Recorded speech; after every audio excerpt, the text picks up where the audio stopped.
Welcome to Beyond the Policy, the podcast where we go past the fine print and into the real stories that shape how we live, work, and protect what matters most. I'm Matt Karaffa, risk advisor, consultant, and founder of the Be Better Foundation, where each week sit down with clients, colleagues, and industry voices to talk about business, life, and the passions that drive each of us and the areas we can all work on to truly be better. This is Beyond the Policy. Welcome to Beyond the Policy. Excited to get into conversation. March Madness is upon us, so we have John Floyd, current Division I men's basketball official, joining us. So, John, thanks for taking the time here. And for the audience, maybe kick us off where you grew up in Northwest Ohio and kind of what you've been up to and where you're at now. Matt, appreciate the opportunity to talk to you a little bit. Born and raised in Toledo. St. John's High School grad. After that, I was fortunate enough to play at Oakland University for a year and finished up at BG. Almost 20 years ago now. Time flies, but no, born and raised. All my roots is in the Toledo area. Grew up with three brothers. My oldest one actually went to St. Francis, but then my older one went to St. John's as well, and then my younger brother, who's also in the basketball world, he went to St. John's, and now he's coaching at Central Catholic. So, yeah, born and raised, and the roots have always been in Northwest Ohio. Yeah, we'll get into some of those details lately of the coach and official conversations, with I'm sure you have those frequently, and then how that dynamic, obviously, at the Division I level, what that's like. So maybe that it got into officiating, anything that stood out to you, or was coaching ever part of it, or as former players, some always want to stay connected to the game, but maybe what was it for you? Yeah, I mean, obviously, basketball, I mean, it's been really, really good to me. I'll never be able to repay the game as far as what it's provided me. And after I got done playing, I did want to be involved in the sport of basketball somehow, some way. And coaching was an option, absolutely. But officiating was not something I was really thinking about. But when I was playing, I had some referees that worked our games in the Mid-American Conference that would mention to me that they thought I had the right attitude. And one guy that had really, really opened my eyes to it was Terry Weimer, who unfortunately passed away before this season, who at the time was our boss for the Big Ten. But he was on the floor at the time, long-time official, but he took me out.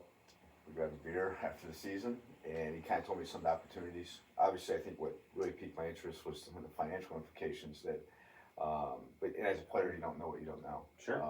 As you can probably attest to. Leaving that initial meeting with him was like, all right, how do I start working the MAC tomorrow?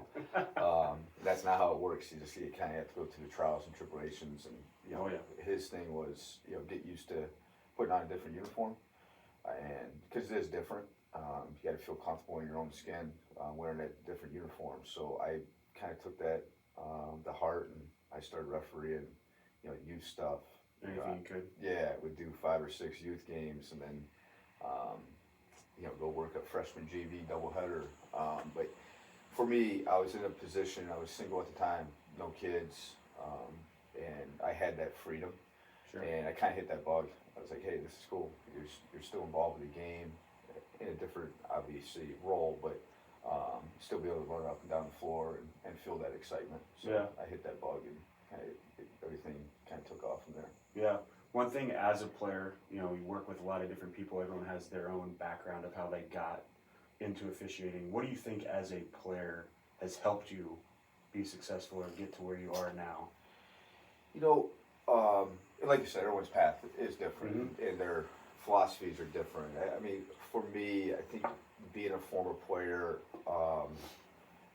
being able to kind of talk to the guys, understand what they're going through, and also what they're trying to do. I think this the natural of, I can see a team go up and down the floor 1 or 2 times. Even if I've never had them, I kind of see what the offense are running. Is it flex? Is it motion? Is it more of a ball screen oriented stuff? And I think that helps me with my officiating of understanding when to rotate, when not to rotate, and put myself and my partners in the best position of being able to see the plays.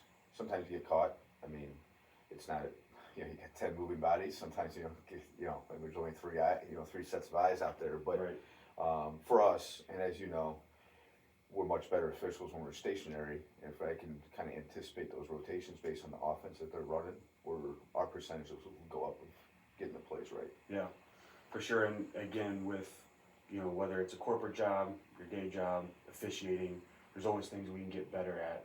Whatever our profession is, officiating not being any different of every game's different. There's always something you can learn, take away. So throughout the season, coming up on close to 20 years of officiating, what are some of the things that you've constantly learning, improving on, being better at yourself?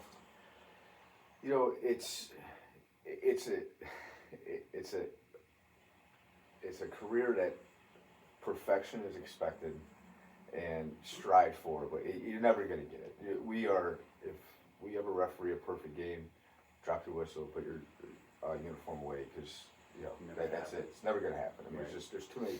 I'm always going to misplace. So it's an evolving thing as far as trying to learn from, hey, this particular situation. That's why for guys first coming up, everyone wants to get there quick, and I get it. But typically the rise up is much slower than the fall down. So the rise up, you want to get put into situations that you may see later on. That it's going to be much easier to handle that at the lower levels as opposed to when you get into where the spotlight, social media, everything. It doesn't matter. Maybe games on TV nowadays. So it's just really learning how to. Communication is such a big thing, especially with coaches. But also just being able to handle using our rule book, to your advantage. Not really being, obviously there's a lot of rules that are black and white, but if you can kind of use a rule to help you get through a situation, I think that's one thing that I have learned. There's probably been a few rules that have been changed because of me, but that's all right. But it's using that to your advantage. But yeah, like you said, every game is different. But it's also, I think the biggest thing that guys can learn is just how to communicate and how to navigate themselves through those situations. Yeah, because one thing, no matter what age, you're always going to strive for communicating. Some of it we can do with signals and the whistle, but a lot of it is the verbal piece. So maybe just take a minute of won't have to ask you to share a specific experience, but dealing with different ends of the spectrum of coaches, that some are just going to talk to you normal like this 90%. Some, their only way of communicating is yelling. Yeah. That's just the nature of who they are. So how do you manage kind of that, and how do you take it? You're going to have a different persona than maybe your officiating partner. Yeah. Game to game, coach to coach. Yeah, I think you have to understand every coach is emotionally invested into the game. We are not. I could really care less who wins that game. So they get so emotionally charged. So it's really bringing, hopefully, the temperature after a tough call, a block charge, a 50-50, a late whistle. You have to understand that, hey, at that point, I may need to lend him an ear a little bit. Yeah. And if you know that, one thing that I had to learn was I don't always have to be right. One statement that I tend to use a lot, hey, you could be right. That kind of sometimes diffuses. Doesn't work all the time, but sometimes diffuses a guy, which sometimes they just want to be heard. Yeah. Don't ignore them. Yeah, because in their life, really, there's probably only two groups of people that probably tell them no. And it's referees and they're probably their significant other. That's probably the two people. Because when you get to the Division I level, no matter where they're at, there's a lot of egos, and they've gotten, through what they need to get through a lot of hard work. And they've earned, that, mountain. So we just have to try to, diffuse the situations. Like you said, there's some guys that are only going to talk to you on. Usually, you kind of know. All right, if this guy says something, you really probably need to listen. Now, there's other guys that it's just constant. You gotta have to try to ring that in. And I can't tell you there's a wrong way, a right way. It's just you got to find your personality to be different than mine. you got to find something that fits for you and works for you to diffuse those situations and make sure the game is managed to the best of your ability. Yeah, and one kind of thing we're changing, we've been in it a while, different coaches, you probably have some relationships that are better than others, but obviously a big talk in all college sports, NIL. Mm-hmm. Now, granted, it doesn't change the game that's being played, the rules have mostly stayed consistent, but with that being a topic of that's just changing college sports and expectations from coaches and players, have you noticed from the officiating side of kind of how the game has changed or anything along those lines? With the transfer portal, NIL stuff, the on-court product, in my opinion, is probably the best it's ever been. Because you're getting a lot of guys that might have been fringe second-round guys in the NBA draft that went early. Mm-hmm. They're now staying in college longer. Right. So the on-court product, I don't think it's ever been better. So I think that's a good thing. Now, there's some challenges to that. There's constant movement, and again, for us, we have to understand that they're going through a stressful job for 12 months a year. It used to be, hey, at least if they lost their conference tournament and so tournament, whatever it was, at least when they went to off-season workouts, they kind of knew who they had. Yeah. It's a 12-month grind. You got to recruit your own players to stay, and you got to fill in gaps with portal. Yeah. Yeah. So their job. Now, a lot of them are compensated pretty well to do that job, but their job has gotten a lot harder as far as retention and making sure that they have a roster for year to year.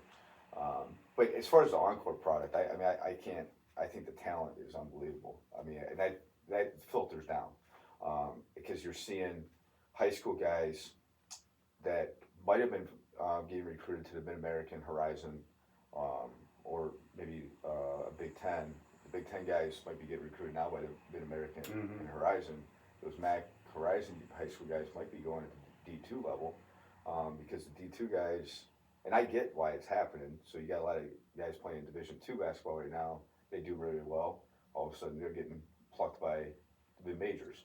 Mid-major guys are getting plucked by the Power Fives. So that's changed some dynamics, but the overall level of play is much better. And I get why it happens. Like if you're a college coach, the way it is now. It used to be you sign a new coach, he's going to get at least 5 years. Figure it out. Yeah, you're seeing guys, catch the rope after 2 or 3 years. Instant results, and that's our world now is instant results. So, and I get why they would want to. All right, I would very much take a 21-year-old guy who's proved himself against 18 to 20-year-olds as opposed to an 18-year-old who might be playing against 16 or 17-year-olds. If you look at some of the rosters now, they got 23, 24-year-olds competing. You have to be experienced to win. Yeah. There's no. Even you look at the blue chips they're older. They're not, the freshmen, 3, 4 freshmen starting like it used to be. So just everyone's changing at all levels, and it's trickle down effect. Yeah, so. And hopefully it gets kind of figured out because it does, I think, hurt the high school opportunities. But my guess is the Division III ball is probably much better than it was, 6, 7, 8 years ago. Right. Because like I said, it all filters down. NAIA, there's good players everywhere. I think there was even a guy in the Big 12 that was in NAIA. I think 2 years ago. I think last year he was an all-league guy. But, right. So it can happen. Yeah. Get their chance. Yep. Absolutely. So that's what I've seen. And as far as how we interact with the players, I don't notice much change on that. Now I think the coaches they would be better to speak for this, but probably the way they communicate with their guys might be a little different. Sure. But I'm not in their day-to-day stuff. But for us, it really hasn't affected us as far as how we communicate with players. Yeah. They're all going to be the same. Some are going to be difficult, some are going to be easy. Yeah, that's going to stay no matter what. Yeah. So ball players are ball players. Yeah. So let's flip it. Complete other side. You have young son, young kids growing, getting involved in basketball and different sports, and people always ask, you're official, do you get yelled at, the whole persona of what they think, we have a different perspective, giving back to the game, all that. But, one thing as my son gets older of being around other parents who may or may not know the rules, may or may not know what's going on at the game, of coaching and seeing other officials. One thing I've tried to be very quiet of, just let them do their job. I've been there, I know. Yeah. Any, from the parenting standpoint, if you would give advice or any advice that you give yourself of what, you're trying to do or not do with your own kid, and then two, any advice to parents, even though they might take it of, hey, like, one for me, never say 3 seconds. Just never yell that out, ever, in your life. Yeah. Anything like that? Yeah, I mean, I'm with you. I try to be, I'm very quiet. I don't say anything to the official. My kid's 8. I mean, I'm not, no one's tracking these results. Yeah, I mean, we're not tracking the Saturday morning, record here. I try to stay very quiet because, like you said, I'm thankful, quite frankly, because that we have guys to cover the games. That the kids have opportunities to play. Sure.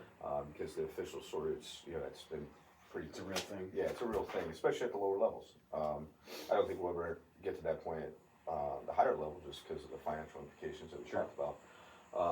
But the lower levels, I'm just glad that we have some guys out there that are really just giving back and provide my son an opportunity. So I don't say anything. And then, when I go watch my younger brother's team at Central, I try to sit away from fans, because as soon as there's a bang bang call, I don't know. What'd you think? Yeah, I have like 7 or 8 eyes like on me. I don't really get into that. I just, like I said, I try to stay quiet. And my advice, my frustration is, like you said, 3 seconds, over the back. Like, over the back is not a call. You have to actually push the guy. If you jump straight up, I can't penalize a guy who's 6'6" and he's jumping over a guy who's 5'10". That happens, So yeah, I would love to see. I'd love to have like a rules class with parents. Maybe that's a suggestion I should make to my son, or my brother. Maybe have a parents meeting. Maybe bring in a referee. Hey, we're going to talk about some rule stuff before the season, so they can be a little more knowledgeable as they understand, and be a little more aware. Yeah, aware, educated as far as what they're saying and not saying. But again, we talked about it's an imperfect game, and I don't understand why. Because they pay the $8-10 to come into a game, like it's like free reign, just to get on guys who are just trying to do the best they can, and it's not even their full-time job. I don't go into people's work and start yelling at them, when they screw something up. Things happen every day. And in every walk of life, there's really, really good ones, and there's probably some really, really poor ones. That's in every walk of life. Anything, yeah. I can find a bad mechanic. I can find a really good mechanic. It doesn't mean I'm going to start chastising the guy. You just kind of find a delicate balance. Yeah, I think that's tough. And with social media, I've seen some crazy videos of fights breaking out at the youth levels, and just the expectation of that, and full circle. Just getting the experience, like you said. They're on to that. Basketball's a short season. They're on to baseball. They're on to something else, and no one's tracking these stats of let me see your 9th grade record of. Yeah, exactly. I mean, social media it can be a really good thing, it can be a really, really bad thing. I mean, that's my goal, honestly, before every game was let's just keep our names and our videos off social media, because I just don't want anything crazy to happen. I mean, even if you have a game and it can happen really quick. Even though you have like a 30, 35 point game, you're thinking, all right, we kind of settle in. It can turn on you really quick. All of a sudden, you got a pretty physical play, and 2 guys all of a sudden, and the crew's kind of sleeping, and all of a sudden you got 2 guys going at it, and then it falls on us. Why didn't you guys take care of it? Like, you always got to be on your P's and Q's to make sure that we don't end up on social media. Yeah. So. And that good lead into another just question to come up with. Working with different guys every night. There's only 3 of you. You got to be on the same page. Cohesiveness as a crew. Whether that's your team, whether good, bad, indifferent views, you work positive, negative, whatever. For that 40 minutes, it's only you guys. So, what makes a good cohesive crew versus maybe some things that have you fell asleep that you as crew chief or whatever can own and control in your own that you think help make the game go better? Yeah, I mean, before, obviously, in our pre-games, we'll kind of talk about some different stuff. Hopefully try to get our crew on the same page. But anytime right before I start a game, when we fist bump and run out, I always say, hey guys, let's just be the best team and let's protect each other. Because ultimately, it doesn't matter if it was supposed to be your call, or supposed to be my call, whatever. All three names are going to end up on the game. Yeah, and they don't say, hey, that ref isn't any good. They say those refs were bad. They don't care. Like, it doesn't matter if I was 90 feet from the play. If we missed a call in a big spot, they say those refs missed it. Plural. They don't say that ref. They say those refs. Because we are a team out there. Right. So understanding that, let's just protect each other. If, the way I look at it, when the game's in the balance, in the last 6-8 minutes of the game, our primaries may expand a little bit. So maybe I can help you on a play, not on a marginal play, but on a play you just get. Sometimes the guy who's closest to the play may have the worst angle. Sure. I mean, I had a great example a few weeks back. I had an out of bounds play. It swallowed me up. So I was literally 3 feet from the play, but the players kind of come towards me, and I blew it. I gave it the green, whatever it was, and thank God my partner, who was 35 feet away, he was able to come in and say, hey, John, I was actually right here. I couldn't see it, and he saved me. Like, it was, a couple minutes left in the game, and I just gave him a thumbs up, thank you, appreciate it. And just doing that type of stuff. So it's just really trying to be protecting each other, because ultimately we are a team out there, and understanding that. Don't be out, we're not, yes, our careers move on as individuals, but for those 40 minutes, we are a team. That's all we have. And there's, I was talking to someone, a few weeks back, very, very few times where, I missed this about being part of the team. You hit a big game winner, or your teammate hits, you're all there, celebrating in the locker room. When we go into the locker room, we're not fist bumping and going nuts. It's just expected out of us. We want to walk out of there with our heads held high. So it's just about us protecting each other during that 40 minutes. God willing, it's 45, whatever it is. We just got to make sure that we're protecting each other. Right. During the course of action. I remember at one of the camps, Gene Steratore, was talking, and kind of you mentioned you're demanded of perfection of every game, and in reality, it's really hard. Mm-hmm. So you could have 96% of the game, you call it a great game, and the fans, the coaches, they're only going to remember the 4%, that one play of demanding perfection the whole time, which I think, from a reality standpoint, it's not realistic, but that's what, one of the reasons I like it is you can always be better. Mm-hmm. You can always learn something, and 20 years in, I'm sure you learned something from your game last night that maybe didn't come up in 5 or 6 years. Yeah. I mean, it's an evolving, like you said, it's evolving education. Even guys that work the Final Four, NBA Finals, whatever it is, I'm sure they would say there's something that comes up, and they'll miss plays. There's never a perfect game. Actually, there was a situation. We had a kind of a goofy play a few games ago, and it happened twice. And it was one where the jump shooter goes up, he gets kind of caught midair, and then he throws the ball down, right? And obviously it's travel, and we got it right. But I hadn't seen that play. You may see that play maybe once or twice every 3 or 4 years, and I had it happen twice in one game.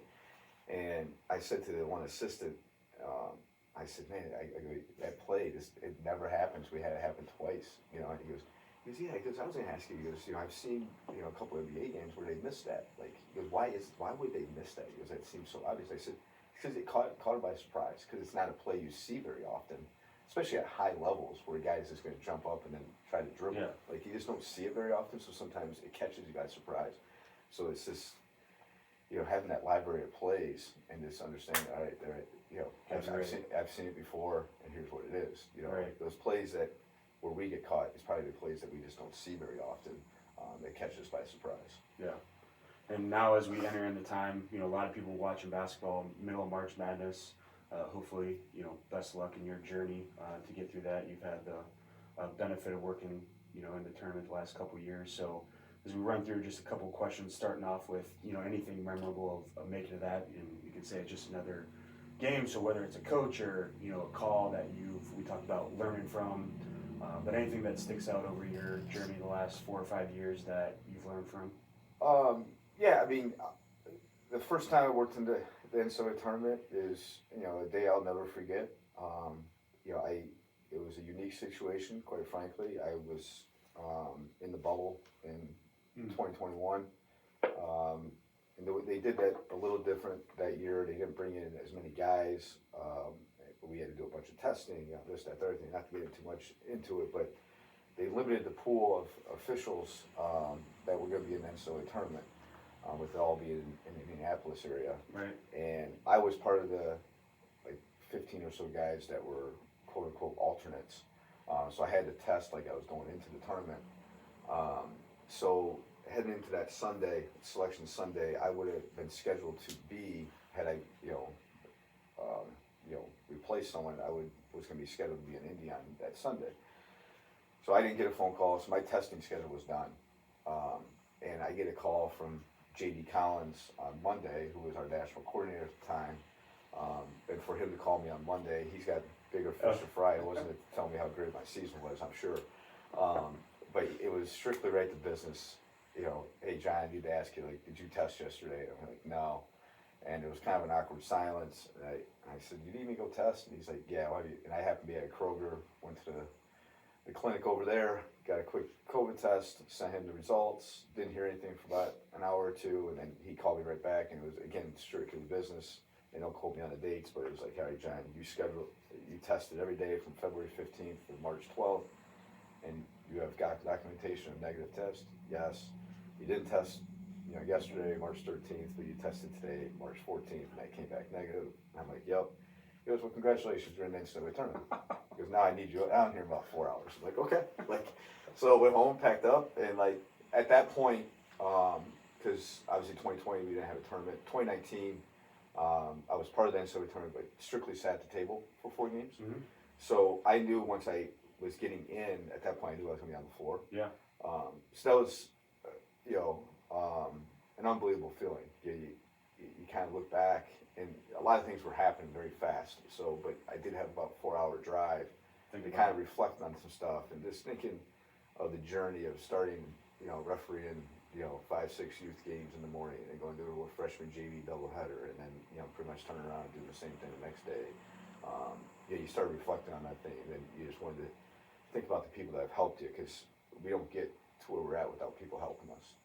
There's a lot of good referees throughout the country, and sometimes you just don't get the opportunity.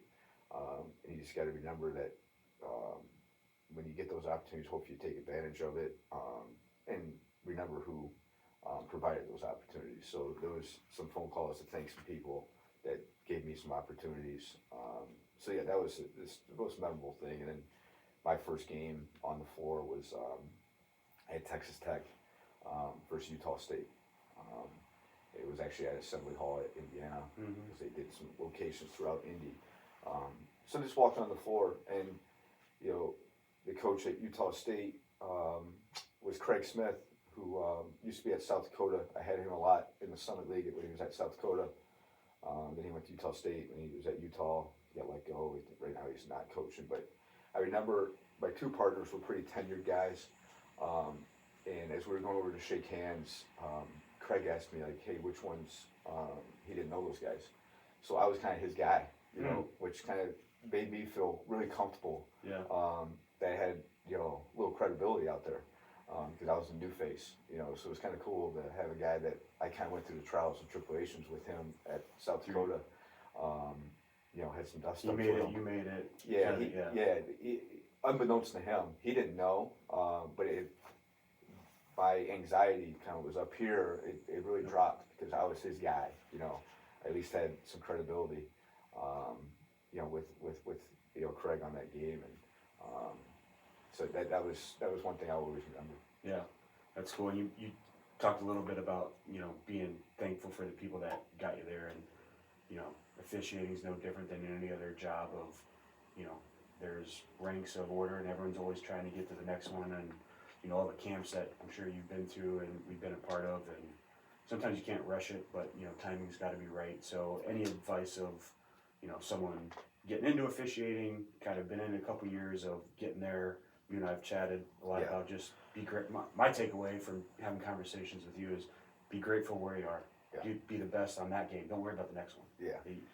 Yeah. I mean, you want to be where your feet are, and I get it. Like, trust me, everyone.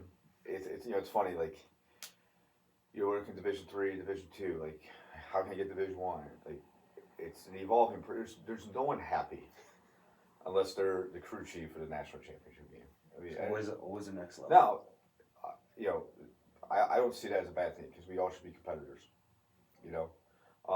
But you can never get upset at the guy who has success maybe faster than you, or because sometimes it's just the way the ball bounces sometimes. Sure. But yeah, just be where your feet are. For any young officials, newer guys, I would suggest getting into it earlier as opposed to later, because it's a lot easier.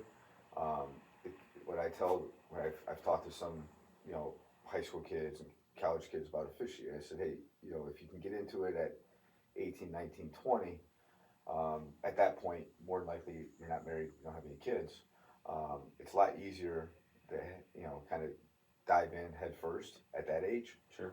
And then if you end up meeting your significant other, it's much easier to introduce the relationship to officiating as opposed to trying to introduce officiating to the relationship. I hope that makes sense. Yeah. Because if you try to get in at 30, it's tougher. I'm not saying you can't do it. It's just tougher. A different path. Yeah. Because I think if they understand what the lifestyle is, because we're gone a lot. There's a lot of late nights. There's even some weekends in the summer that you give up. Sure. If they understand those expectations as opposed to trying to introduce those expectations to an already established relationship. Again, not saying it can't be done, but that has its own challenges. Sure. So. Yeah.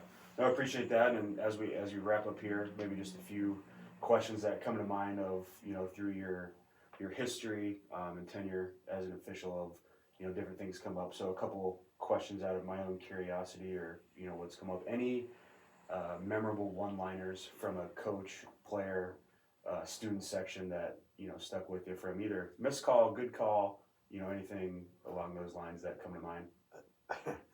Keep it PG. Yes, there is, but as far as like student sections, one, I was at Wisconsin and they had a cutout of an iPhone and missed calls, referee. That was pretty good. I thought that was pretty funny. That was pretty creative. I haven't seen that one. Yeah, I gave them a thumbs up on that one. But yeah, I mean, there's always stuff that guys say that are pretty good. Some of the stuff I should not repeat within the coaches. But as far as like players, like there's some memorable ones. Like the big thing with, especially in today's world, it's kind of changed. I don't remember back when we played. Like the celebrations have gotten kind of crazy. And the NCAA, obviously there's certain celebrations that they just do not want. Right. We don't need to get into what those are, but we also have to let the guys have fun. We have to remember it is a game. Right. We don't want to be the no fun league, as people like to say. So if I see something they're kind of getting to that, towing that line, I'll just say, hey man, I get it. Just keep the celebration within your team. Like have fun, like do your thing. Just make sure that you're not taunting. Yeah, because you also know. And again, I think that kind of comes from playing. Like, sure. When a guy's just kind of rubbing it in a little bit, all right, like, I'm not going to let that happen. And it's understanding that dynamic. All of a sudden they hit a three to go up 25 and they're, kind of doing a bow and arrow at you. Like, all right, like, this is over. Like, I'm going to lose this game. I ain't going to lose this. I'm going to win in something. So right. It's understanding that dynamic. So I just try to have, I want the players to have fun. I mean, I think that the game's ultimately about them. And they can have fun doing it, great. But it's just, I find that delicate balance. Sure. Obviously, you're on the road a lot, different parts of the country. Anything travel-wise? I mean, some of you probably have back-to-backs, consistently throughout the season. Anything that's helped you prepare, for some of your busy schedule throughout the year? Well, I'm very fortunate. I've got a sales job that allows me to do it. Um, I changed career paths a few years ago. Was in the business of selling paint sprayers, pressure washers, that type of stuff. I did that for 16 years or so, and decided to make a career change. Now work for BSN Sports, selling sporting goods. We got Nike, Under Armour, Adidas. Yeah. Sports equipment, like all that stuff. Pretty much a one-stop shop, quite frankly. And when I was talking to them, they were really understanding. I laid it out. I didn't hide anything. I said, hey, here's my schedule. If it's a problem, like, we'll shake hands and, no bad blood, But they were willing to work with me on that. And I do a lot of stuff in hotels. My sales manager's been great. Like, he goes, hey, John, he goes, you get your stuff done. Like, it does not matter. And just keeping in contact with my customer base. Yeah. Dude, obviously, I'm pretty frank with my customers. Say, hey, man, physically, I may not be there much in the winter, but come spring and summer and fall, you're gonna see me. So I think it's setting those expectations that are realistic. Sure. That's helped me. That I don't feel that I'm like missing or I'm behind, because it's setting realistic expectations, not only with my bosses, but also with my customers. Sure. And that can ease a lot of different people's concerns, so they know that it's not working. Right. It's just setting those, setting those expectations. But travel, yes, different parts of the country. Try to stick to one time zone. Like, even though they say the game's at 8, it's Pacific time. I'm like, that game's at 11. I don't know what you guys are talking about. Like this, I'm always where I live, that's 11. Yeah, I always just keep my body on 1 clock. Right. Because it's all over. But you do the best you can, catching red eyes. And again, another thing that my ex-wife, she's been very understanding with my travel schedule, and she's great. Like, whenever I'm home, if I can find time to spend time with my son Eric, she doesn't. Yeah, it's not like she's holding him from me or anything like that. Like, and I try to make it as much as I can. I don't make it as much as I want. Sure. But we talk about social media and today's technology. A great thing is that Game Changer app. At least I can watch. Yeah, at least I can watch the games as Right. that I'm missing. So, but yeah, just like I said, setting realistic expectations. I think that's the biggest thing that you can do. Yeah. If you could grant a wish and every coach or spectator understood one rule that you think is the most overlooked, we talked about a few, over the back, travels, some things that you hear 3 seconds, any rule that you wish was better understood by coaches or fans, as people might be watching a lot of basketball now. Ooh, maybe put me on the spot on that.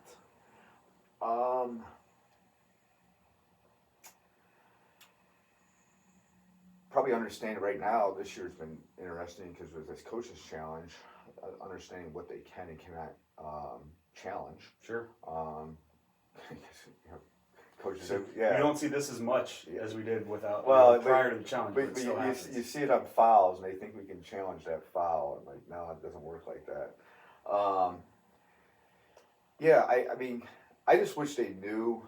I guess one wish, and it's might not a rule. I think them understanding that the game is about angles.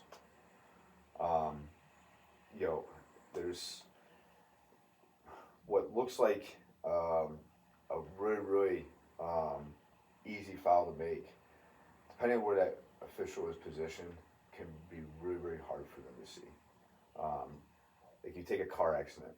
Like, a car accident can look one way from one angle, from down the street here, but if we're really, really close, it can be totally different.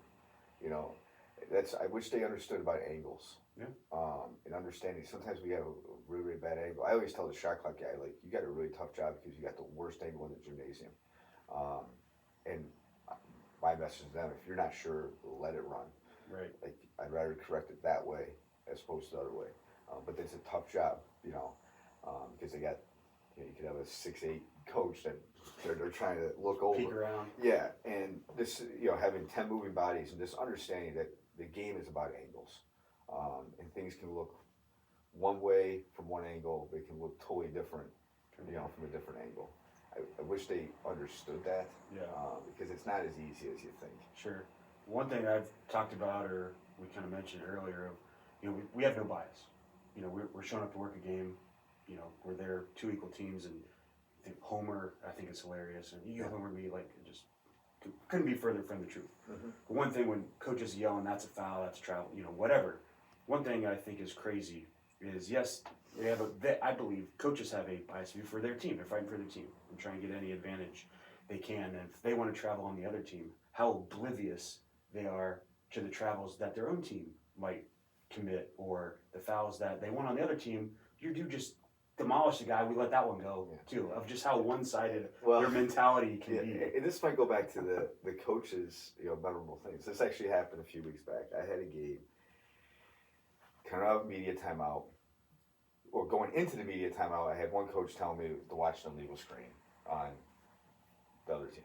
Like, okay, I hear you, And so we get done with that conversation. And he was a little animated about it, passionate, we'll just say. So coming out of the media, the other coach, I have to be on that sideline. The other coach calls me over, and his conversation with me, this coach who I had just had a conversation, could hear it, okay? He's talking about illegal screens. So, but get ready for ball play, and I said, you see, I get it from both sides. And he just shook his head. I said, I told you, but again, that kind of goes back to hey, at least I'm consistent. Right, missing them both. Yeah, calling them both. But whatever it is. You really want to stay away from those marginal ones. But they want the marginal ones for them. Only. Yeah. But if I can stay away from the marginal ones, they're both asking for marginal legal screens.